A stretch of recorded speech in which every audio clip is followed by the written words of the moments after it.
নমস্কার। আজ 14 জুনের বিকালে আরও একবার আপনাদের সবাইকে আমার একটা নতুন ভিডিওতে স্বাগত জানাই। ভিডিওটা শুরু করার আগে আমি একটা কথা বলবো। এই যে আমি কথা বলছি, আমার আশেপাশে নিশ্চয়ই আপনারা কিছু আওয়াজ পাচ্ছেন, যেমনটা আওয়াজ হয় যখন জল যায় খুব স্পিডে, সেই আওয়াজটা হয়তো আপনারা পাচ্ছেন। তো চলো দেখা যাক যে আজকে তোমাদেরকে এই জায়গাটার একটু সৌন্দর্য যেটা আছে সেটা দেখায়। আর এখানে তোমরা আসবা কিভাবে, এখনো পর্যন্ত কিন্তু কেউ বলেনি যে এখানে আসতে হবে কিভাবে। তো সেই জায়গাটা তোমরা কিভাবে আসবা এই জায়গাটাতে, সেটাও তোমাদেরকে বলবো।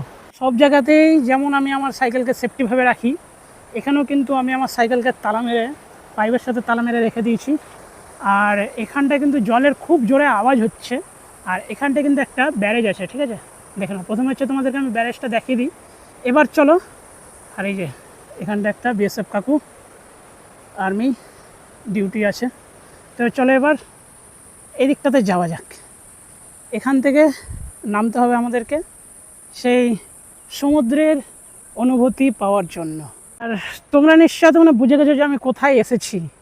তো আমাদের মালদার মধ্যে এখন যেটা সবথেকে বেশি পপুলার হয়েছে, যেটা সবথেকে বেশি ভাইরাল হয়েছে, সেই জায়গাটাতে এসেছি, যেটাকে বলছে মিনি সুইজারল্যান্ড। জানি না কে কে বলছে, একটা ভিডিওতে আমি শুনেছিলাম তাই বলছি, কিন্তু এটা আমার কাছে মিনি ফারাক্কা। তো চলো দেখা যাক। মিনি ফারাক্কা কেন বলছি তোমাদেরকে, সেটাও তোমাদেরকে বলে দিচ্ছি আমি। কারণ মিনি ফারাক্কা বলার কারণ একটাই, আমার পিছনে যদি তোমরা দেখো তাহলে দেখতে পাবে ব্যারেজ দিয়ে জল পড়ছে, যেমনটা ফারাক্কার গেট দিয়ে যেমনটা জলটা আসে। আর এই যে ফারাক্কার গেটে যেমন এই নদীর যে পারে যেমনটা তোমার ওই পাথর টাথর দেওয়া থাকে, ঠিক তেমনটাই কিন্তু পাথর দেওয়া আছে।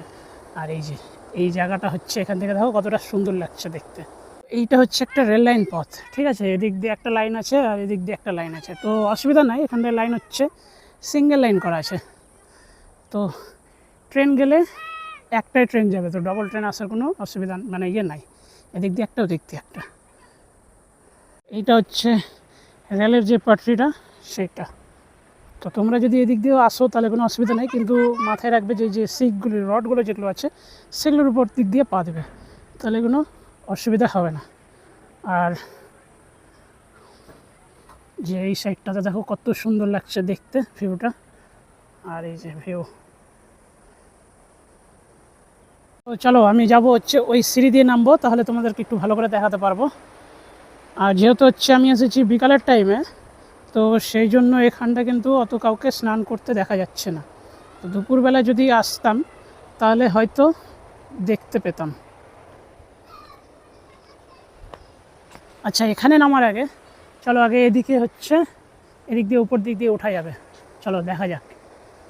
তো একবার দেখো এখান থেকে দেখো একবার দৃশ্যটা কতটা সুন্দর লাগছে দেখতে।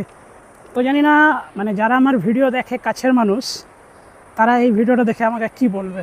তো চলো এবার নিচে একটু যাওয়া যাক, গিয়ে দেখা যাক নিচের পরিস্থিতিটা কেমন।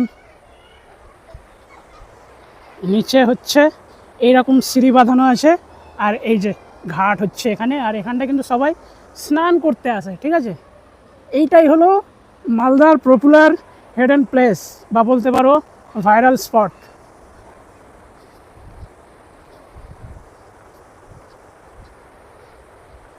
কিন্তু এত গরমে এই ভাইরাল স্পটও কিন্তু কোনো কাজের নাই।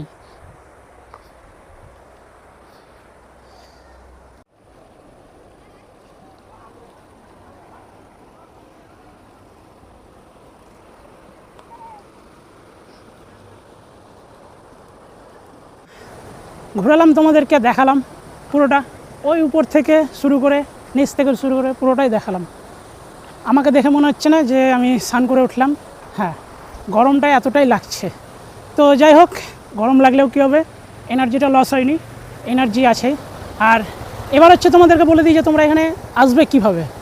মধুঘাট যেখানটায় হাট বসে ওখান থেকে ওখানে গিয়ে তোমাদেরকে জিজ্ঞাসা করতে হবে যে আমরা বাদে যাব, যেখানটায় ব্রিজ আছে, ওই ব্যারেজটা যেখান থেকে জল পড়ছে, ব্যারেজটা ওই বাদটাতে যাব। তোমাদেরকে গ্রামের ভিতর দিক দিয়ে আসতে হবে। এসে দেখবে একটা চার মাথা মোড় আছে, মানে যেটা হচ্ছে মানে ওটাই হচ্ছে বাঁধ।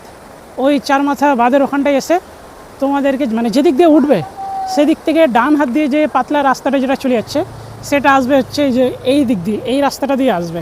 তো তোমরা যদি এই রাস্তা দিয়ে আসো তাহলে কিন্তু তোমরা আরামসে পৌঁছাতে পারবে এই জায়গাটাতে।